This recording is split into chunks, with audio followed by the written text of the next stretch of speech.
He offered his jacket to a shivering woman at the bus stop, not knowing she was a CEO who would change his life forever.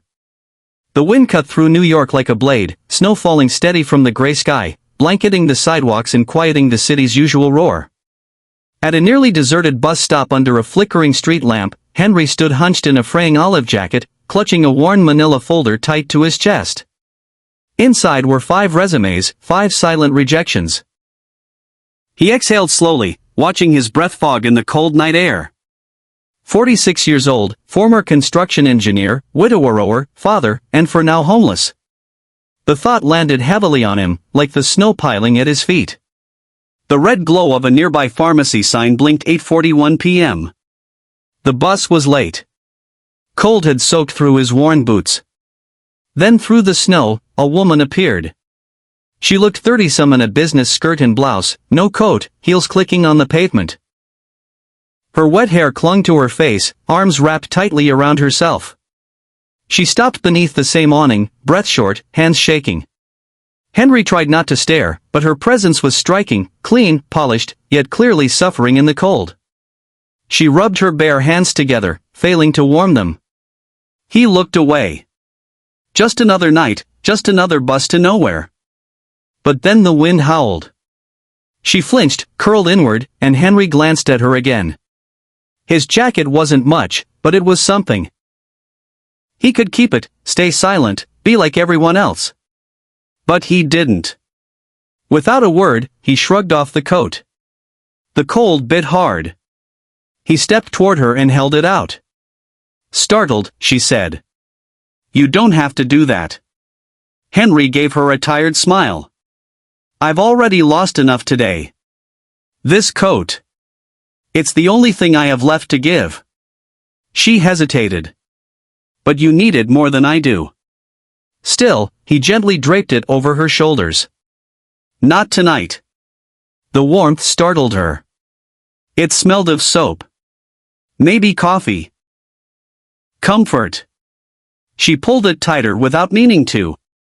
"Thank you," she whispered. He nodded, folding his arms to keep warm. They stood in silence as the snow fell around them. After a moment, she turned to him. "What's your name?" "Henry." "I'm Claire." "Nice to meet you, Claire." She glanced at him. "You shouldn't have given me your jacket." He smiled faintly. "Probably not, but I couldn't just let you freeze." The low rumble of a bus broke the silence. Headlights pierced the snow as it pulled up. Claire moved toward it, then turned back. "Do you have somewhere to go?" Henry shrugged. "Somewhere," he said, not explaining it was the backseat of a rusted truck behind a warehouse. She reached into her purse and handed him a card. "In case you ever need anything," he took it, slipping it into his folder without looking. He didn't expect to use it. People said things like that all the time. Most didn't mean it. Claire stepped onto the bus, glanced back once more, the coat wrapped around her like armor. Henry watched until the bus disappeared into the snow. Alone again, he stood shivering, not from the cold, but from something else. Something small, quiet, powerful. He looked up at the sky, then down at the empty street. "Maybe tomorrow," he whispered, then turned and walked into the night. Henry walked slowly through the quiet back streets. Snow crunching under his worn shoes. There was no need to hurry, no one waiting, no lights left on in a window, just the cold familiarity of his truck parked behind an old warehouse on the edge of the city. He reached it just after 9. The old '98 Chevy was rusted, the heater long dead. Inside the front seat was a nest of blankets, a pillow in the corner, and a lunchbox tucked beneath the dashboard. He climbed in, shut the door, and sat in silence. From the glove compartment, he pulled out a small tin box and opened it. Inside was a faded photograph. His wife, Lily, smiling bright, and their son, Noah, around 7, with a crooked grin. "Good night, Lily," Henry whispered. "Good night, Noah." He leaned back, eyes on the ceiling, letting memories wash over him. He had once been Henry Miles' structural engineer. He built things, schools, homes, hospitals. He had a wife who taught kindergarten, laughed often, even when life was hard. Their son had her laugh, joyful and unfiltered.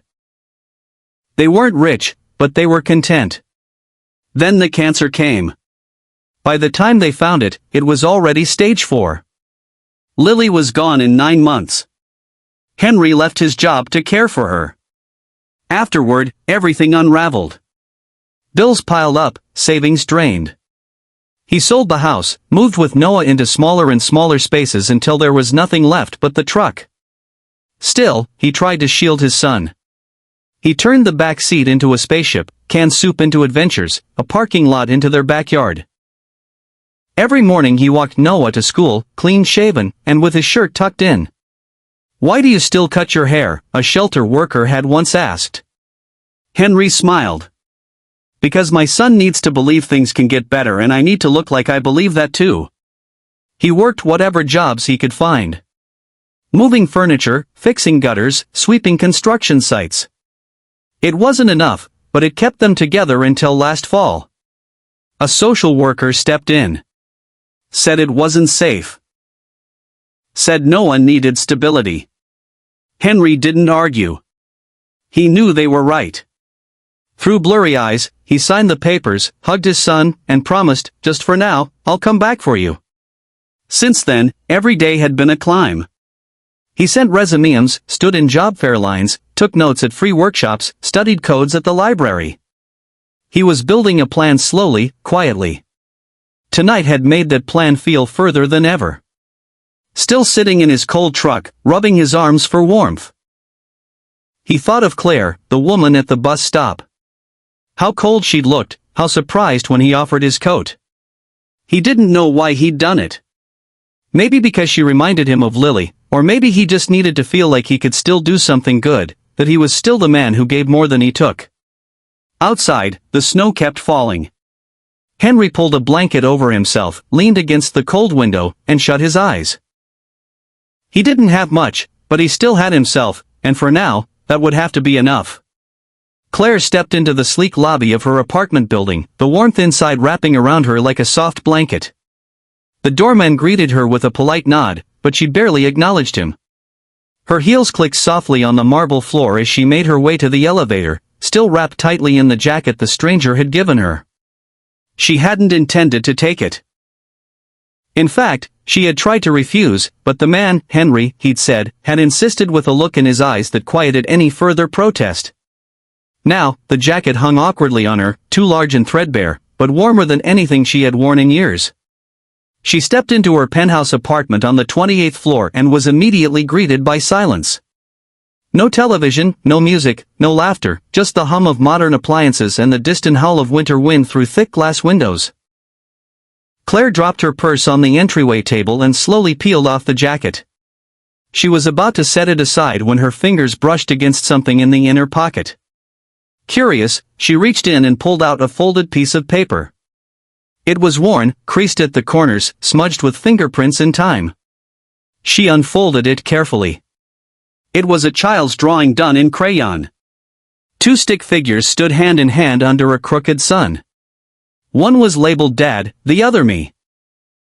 A small heart floated between them.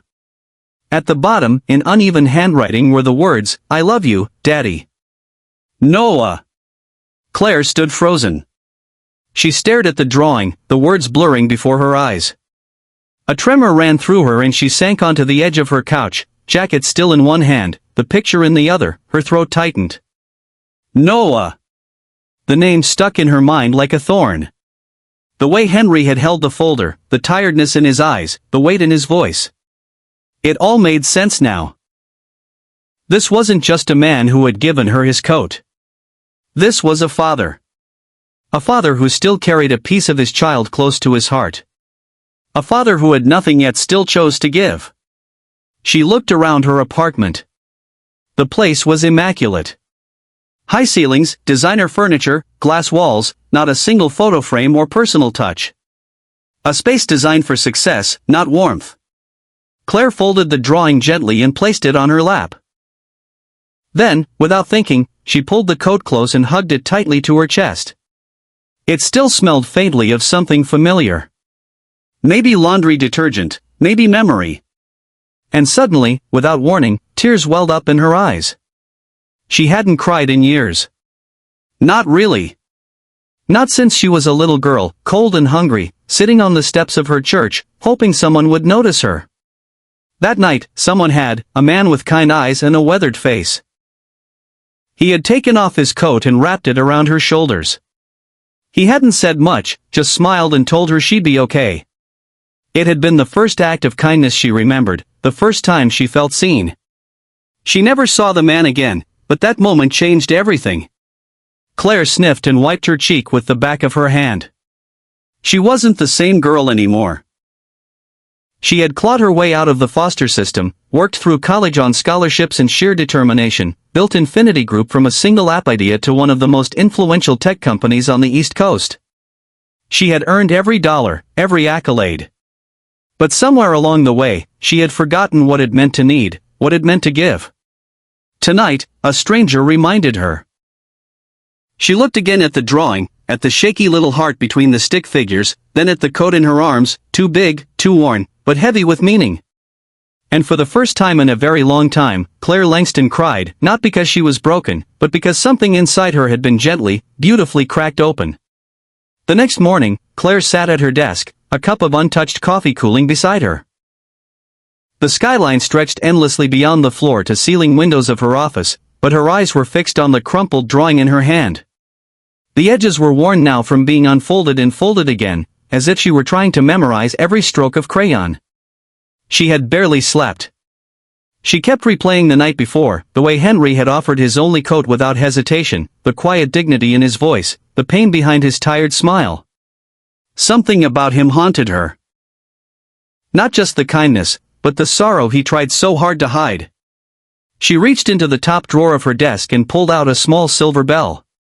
Moments later, her assistant, Rachel, stepped in. "Yes, Miss Langston. I need you to help me find someone," Claire said, her tone calm but firm. Rachel blinked. "Of course, who?" Claire hesitated for a fraction of a second. "His name is Henry. I don't have a last name. He was at the 56th and Madison bus stop last night around 8:30. He gave me his jacket. I want to find him." Rachel looked surprised, but she nodded. "I'll see what I can do. And Rachel, this stays between us." Over the next few days, Claire's instructions were carried out with quiet efficiency. Her team, used to locating elusive developers and poached executives, now turned their skills toward piecing together the life of a man who lived in the shadows. They pulled traffic camera footage from the nearest intersections. Henry's figure appeared briefly, blurred, and bundled in his jacket. They traced the bus routes that stopped in that area around the time Claire boarded. Cross-referenced with entry logs, they narrowed down a handful of potential riders. None of them matched corporate databases. Finally, Rachel returned with a thin folder. "His name is Henry Miles," she said. "It used to be a structural engineer. No recent employment records. I found some online forum posts asking about job openings. He listed a contact number linked to a prepaid phone. No permanent address." Claire flipped through the pages. A copy of an old driver's license photo. A LinkedIn profile frozen in time. A scan of a construction license that had long since expired. No arrest records, no scandals, just absence. Claire closed the folder. The silence in the room felt heavy. "Where is he now?" Rachel shifted. "One of our guys spotted him yesterday near the south end of the Bronx. There's an old pickup truck parked behind a warehouse. He's been seen coming and going, sleeping in it." Claire stood. "I want to go there." Rachel hesitated. "Claire, are you sure? We could arrange for someone to approach him or bring him here." "No," Claire interrupted. "This isn't a meeting. It's personal." Rachel said nothing, but her eyes softened. "I'll have someone drive you." An hour later, Claire sat in the back seat of a black sedan as it made its way through streets far removed from boardrooms and glass towers. They passed shuttered storefronts, graffiti-covered walls, and people who moved with heads down against the cold. The driver pulled up near the warehouse. Claire saw it immediately. The old Chevy tucked into the shadows. Snow piled up around its tires. It looked like it hadn't moved in days. She stepped out into the chill. The air smelled like rust and damp concrete. Her heels crunched softly on the gravel as she walked slowly toward the truck.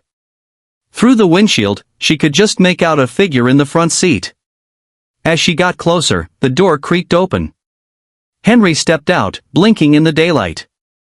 He looked at her with confusion at first, then recognition. His expression shifted. Puzzlement, caution, then something like embarrassment. "Claire," he said, his voice rough with sleep and surprise.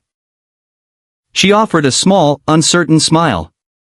"Hi, Henry." He looked down at himself, at his wrinkled clothes, the snow-dusted boots, the truck behind him. "What are you doing here?" "I came to find you," she said simply. He frowned, crossing his arms. "Why?" She hesitated. "Because I couldn't stop thinking about what you did, about the kind of person who gives his only coat to a stranger." Henry gave a bitter laugh. "You didn't have to track me down for that. A thank you card would have done the job." "It's not about thanks," she said. "It's about not letting something good disappear without being seen." For a long moment, they stood in silence. Two people from different worlds brought together by an unlikely act in a bitter wind. Henry finally exhaled. "You came all this way just for that?" Claire nodded. "Yes, and maybe something more." The next time Claire saw Henry, he was bent over a stack of cinder blocks at a construction site on the edge of Queens. She had waited in her car for 20 minutes, watching from a distance as he moved steadily, silently, hauling, stacking, lifting in the biting cold with the quiet resolve of a man used to being overlooked. He wore a worn flannel shirt, the sleeves rolled to his forearms despite the chill, and his breath puffed out in visible clouds. His hands were calloused, nails dirty, but his movements were precise, efficient, purposeful. When he took his break and sat on a low wall with a plastic water bottle in hand, Claire stepped out of the car and walked toward him. Henry looked up and did a double take. He stood quickly, brushing dust from his pants. "Claire." "Hi again," she said, her smile small, genuine. "What are you doing here?" She handed him a cup of coffee she'd brought with her. "Thought you might like something warm." He took it hesitantly, his eyes searching hers. "You really didn't have to." "I know, but I wanted to." They stood in silence for a beat before she added, "Would you come with me just for a bit? I'd like to show you something." Henry looked down at his work boots, then back at the foreman in the distance. "I've still got a few hours on shift." "I already spoke to him," Claire said. "Told him you had an interview," his brows raised. "I don't have an interview." "You do now," she replied. Henry let out a short laugh, more surprised than amused. "Okay, let's see what this is about." They drove in silence. Henry glanced out the window, fidgeting occasionally, conscious of his appearance. Dusty jeans, rough hands, the faint trace of sweat on his collar. Claire didn't seem to notice. When they arrived at Infinity Group's downtown headquarters, Henry hesitated in the marble-floored lobby, eyeing the massive glass walls, the polished chrome, the endless buzz of people in suits. "I don't belong here," he said under his breath. Claire turned to him. "Just come upstairs."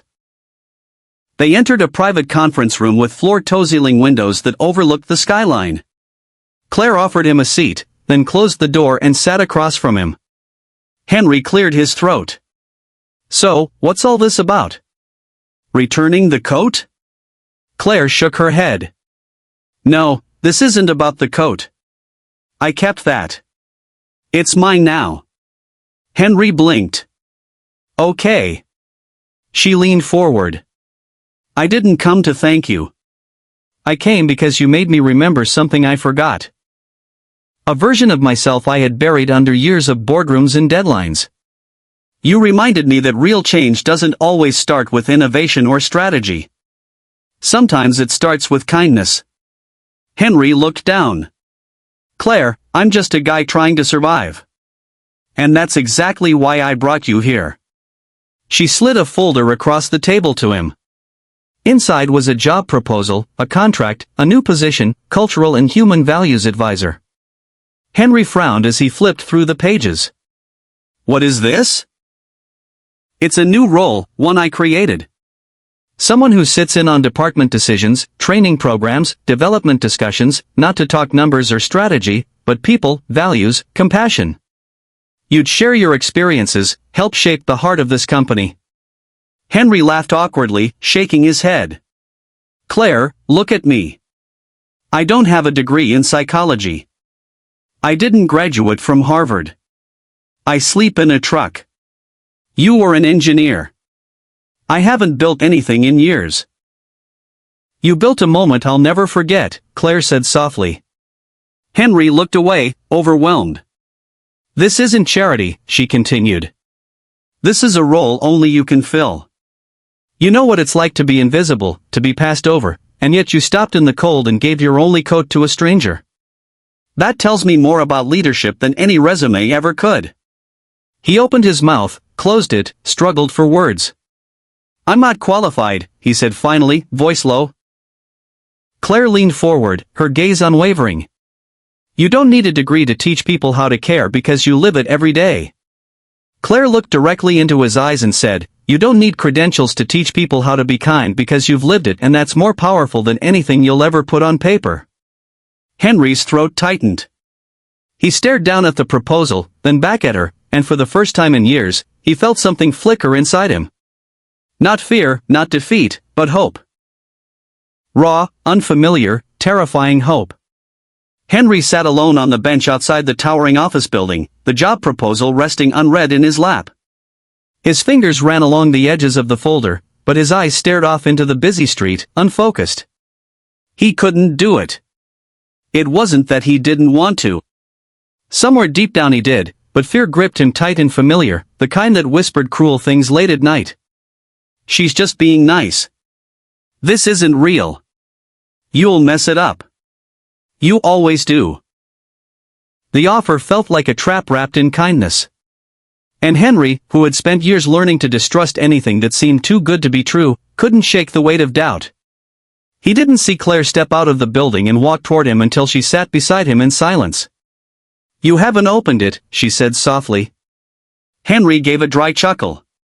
Didn't think I needed to. I already know how this ends. Claire tilted her head. How? Someone like me doesn't end up in a place like this. You don't build a company like Infinity by hiring people who sleep in trucks. You think I made you an offer out of pity? I think I don't belong in your world. Claire looked ahead for a moment, then stood. Come with me just for an hour, Claire. No suits, no meetings, just trust me. Against his instincts, he stood. They drove in silence for over 30 minutes away from the city's shining towers and into a quieter part of town. Finally, they pulled up in front of a modest red brick building with a faded green awning. A painted sign read, Thomas's Place, a safe space for every child. Henry followed her inside. The walls were bright, covered in handprints, painted animals, quotes about kindness. The air smelled faintly of crayons and warm bread. Laughter echoed from down the hall, high, joyous, unfiltered children. Claire led him past a community kitchen, a reading room, into a wide playroom filled with second-hand toys and handmade posters. Kids of all ages were sprawled across the floor, building puzzles, reading, playing.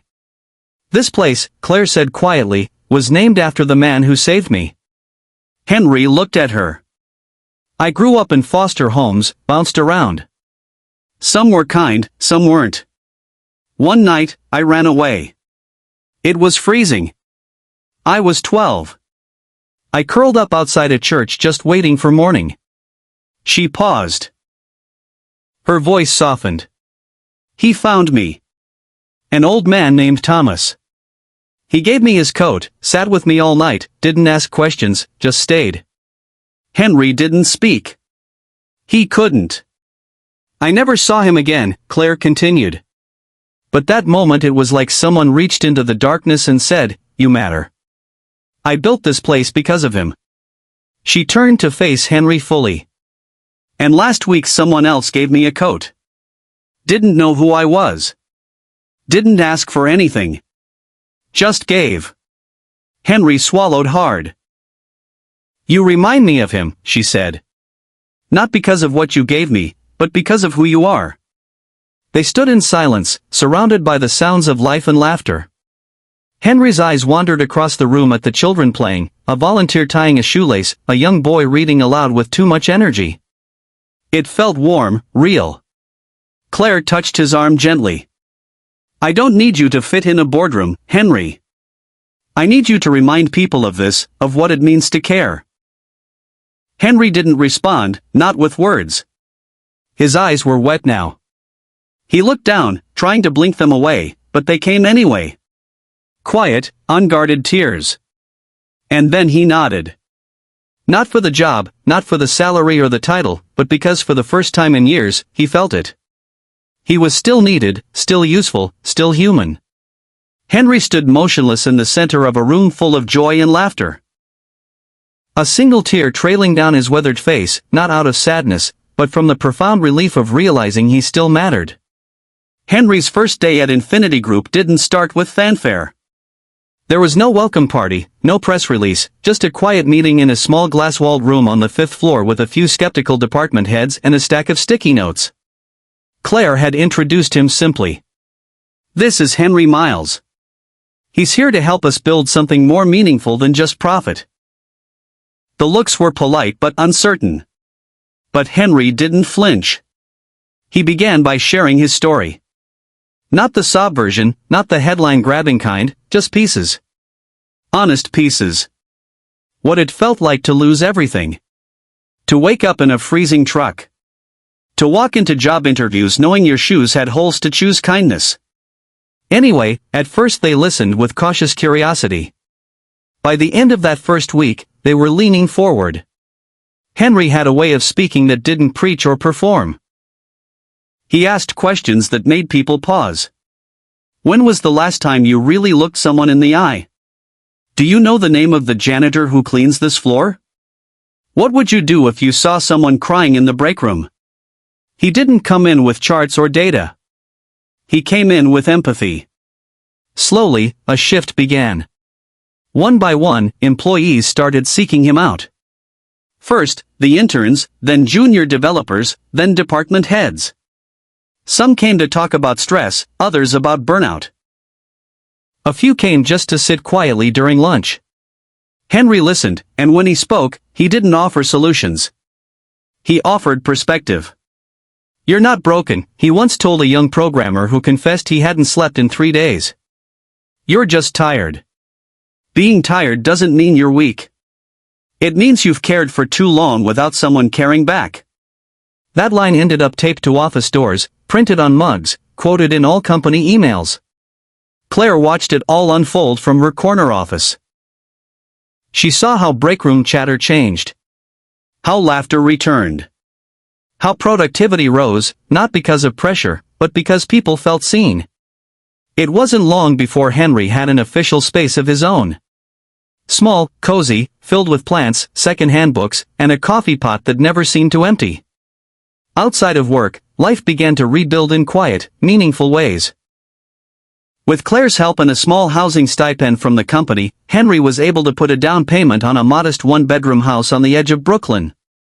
It wasn't much, but it had a porch, a garden plot, and walls that didn't rattle in the wind. More importantly, it had room for Noah. Now, in his first year at a local university, Noah had moved back in with his father. Their first dinner in the new house was simple, spaghetti and garlic bread. But Henry would remember it for the rest of his life. You kept your promise, Noah had said that night, tearing up. Henry hadn't answered. He couldn't, not with words. But the look in his eyes said everything. As for Claire, she and Henry saw each other nearly every day. At first, it was about work, meetings, strategies, collaboration. Then, without trying, it became more. They started eating lunch together, then walking to the subway together. Then weekend coffees turned into evenings spent watching old movies, talking about everything and nothing. It wasn't dramatic. It wasn't fast. It just happened. They were two people who had spent years building armor around themselves only to find comfort in the quiet company of someone who didn't ask for anything but presence. One late afternoon, as they stood on the rooftop of the building, watching the sunset behind the skyline, Claire said softly, "You've changed this place, Henry." He chuckled. "No, I just reminded them what they already knew." She looked at him and reminded me, too. Henry had just finished a workshop on resilience when a young man lingered after everyone else had left. He looked no older than 22, skinny, pale, eyes ringed with sleeplessness. "I just wanted to say something," he said, voice shaking. "Last month I was going to quit. Everything life, I was done. But then I heard you speak and it stopped me." Henry stood still, heart pounding. "You said something about how people don't need to be fixed. They just need to be heard. No one had ever said that to me before. It felt like someone finally saw me." The young man swallowed hard. "If it weren't for you, I don't think I'd be here." Henry's chest tightened. He stepped forward and placed a hand on the young man's shoulder. "I'm really glad you are." After the young man left, Henry sat down in his chair, the room suddenly quiet, the words echoing in his mind. He had once wondered if he'd ever matter again. Now he had his answer. The atrium of Infinity Group had never looked like this before. Gone were the banners of quarterly achievements and product launches. In their place hung soft white drapes, strings of warm lights, and a massive sign that read in elegant lettering, "One Kindness Day." Employees stood shoulder to shoulder, dressed in their best, not for business, but for something far more meaningful. On the center stage, Claire Langston stepped up to the podium, her eyes sweeping across the room. "This day isn't about metrics," she began. "It's about moments." The room quieted. "A year ago, I was standing at a bus stop in the freezing cold, alone, tired, and more lost than I realized. And then, a man whom I had never met did something no one else had that night. He gave me his coat." A murmur of recognition stirred through the crowd. Claire smiled softly. "It was old, worn, but it was everything because it reminded me that kindness, real kindness, doesn't wait until it's convenient. It shows up when the world least expects it." She turned to the easel beside her and removed the cloth draped over it. There, behind a glass frame, was the very same coat, frayed at the sleeves, faded from years of use, but preserved like something sacred. Beneath it, engraved on a bronze plaque, read the words, "One small act of kindness can rewrite a life." Claire's voice wavered slightly. "That act didn't just change my night, it changed the course of my life. And today, we honor not just that moment, but the man who made it possible." She turned toward the edge of the stage.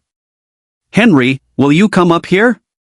Henry stood slowly from his seat, dressed in a simple suit, borrowed from a friend, but pressed with care.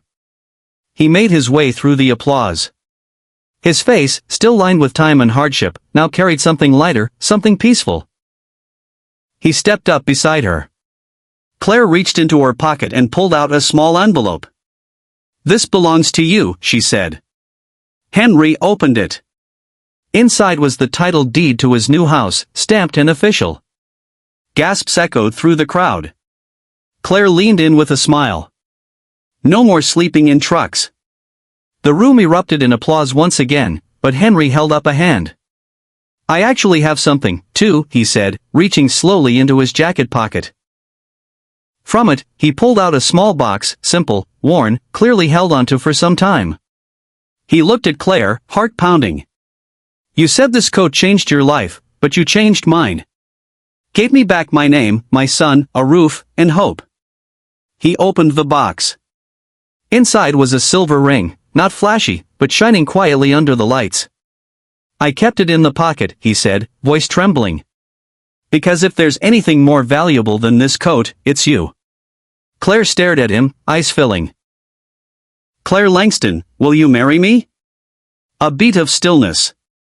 Then she laughed, a soft, choked, beautiful sound, and nodded through tears. "Yes, of course. Yes." The crowd rose in a standing ovation, cheers and claps bouncing off the high glass ceiling. 1 month later, they were married. The wedding wasn't held in a grand ballroom or a five-star resort.